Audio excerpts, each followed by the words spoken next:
Sabe, existe uma ideia bem surpreendente na teologia que diz o seguinte: e se toda a beleza do universo, tudo que a gente vê, não existisse para nos salvar, mas sim para nos condenar? Parece um paradoxo total, né? Mas hoje a gente vai desmontar a lógica por trás desse argumento tão provocador, passo a passo. Todo mundo já passou por isso, né? Olhar para um céu cheio de estrelas e sentir alguma coisa. É uma experiência quase universal. A questão é, será que essa admiração toda é o suficiente para um conhecimento que salva, um conhecimento do Criador? O argumento que a gente vai analisar hoje diz que não, e o porquê disso é o que torna tudo tão fascinante. Então vamos lá, para o primeiro pilar desse argumento. A ideia aqui é que o mundo natural, ele não é silencioso. Pelo contrário, ele estaria o tempo todo enviando uma mensagem bem clara e universal sobre a existência de um Criador. É como se fosse a assinatura de um artista na sua obra-prima, sabe? E para sustentar essa ideia, o argumento se apoia muito em passagens como essa aqui, do Salmo 19. A interpretação é que a própria criação é uma forma de comunicação divina, uma declaração constante que não precisa de idioma para ser entendida, qualquer pessoa, em qualquer lugar do mundo conseguiria captar. E aqui a coisa fica ainda mais específica. Não é só um vago, Deus existe. A tese é que a criação revela atributos muito claros. A glória e a majestade estariam, por exemplo, na imensidão do universo. O poder, na força de uma tempestade. A sabedoria, na complexidade de um ecossistema.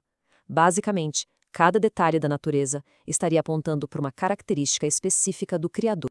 E é exatamente aqui que a narrativa dá uma virada de 180 graus. Pensa bem, se a criação comunica tudo isso de um jeito tão claro, qual seria o propósito final dela?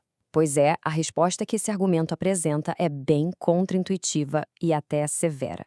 Não seria um convite, mas sim uma intimação. E chegamos ao ponto crucial.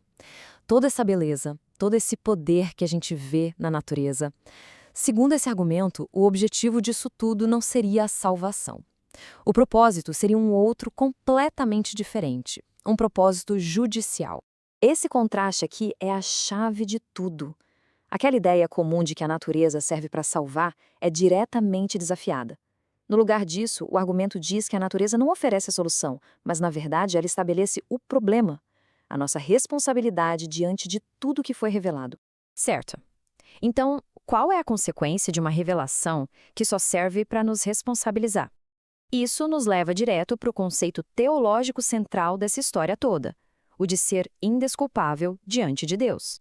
E o alicerce bíblico para essa construção toda vem dessa passagem aqui, da Carta aos Romanos. A frase, a fim de que sejam indesculpáveis, é interpretada não como uma consequência qualquer, um acidente de percurso, mas como o propósito deliberado da revelação que existe na natureza. Mas o que significa indesculpável nesse contexto? Significa que a evidência na criação é tão óbvia, tão clara, que ninguém pode chegar e dizer de forma legítima: eu não sabia. A natureza, de acordo com essa linha de raciocínio, basicamente elimina a defesa da ignorância no que seria um tribunal divino. Olha só como a lógica se desenrola, passo a passo. Começa com uma premissa universal, a assinatura do Criador na natureza. Depois, afirma que todo mundo tem acesso a isso. E a conclusão é que, por causa disso, todo mundo é responsável. Percebe? A salvação não entra nessa equação específica. Bem, se a revelação na natureza não é suficiente para salvar, a implicação lógica é que falta alguma coisa, né? Algo mais é necessário. E é isso que nos leva a uma distinção importante entre dois tipos de revelação. Então, o argumento propõe uma divisão bem clara. De um lado, tem a chamada revelação geral, que é o que todo mundo vê na criação e que serve para responsabilizar. Do outro lado, existiria uma revelação específica, que seria uma comunicação direta, diferente e que aí sim teria como propósito a salvação.